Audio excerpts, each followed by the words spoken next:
تم لوگوں سے پہلے بھی بہت سے واقعات گزر چکے ہیں، تو تم زمین میں سیر کر کے دیکھ لو کہ جھٹلانے والوں کا کیسا انجام ہوا۔ یہ قرآن لوگوں کے لیے صاف پیغام اور اہل تقوی کے لیے ہدایت اور نصیحت ہے، اور بددل نہ ہونا اور نہ غم کرنا۔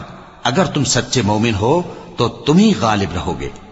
اگر تمہیں زخم شکست لگا ہے تو ان لوگوں کو بھی ایسا زخم لگ چکا ہے، اور یہ ایام زمانہ ہے کہ ہم ان کو لوگوں میں بدلتے رہتے ہیں، اور اس سے یہ بھی مقصود تھا کہ اللہ ایمان والوں کو جدا کر دے اور تم میں سے بعض کو شہید بنائے، اور اللہ بے انصافوں کو پسند نہیں کرتا۔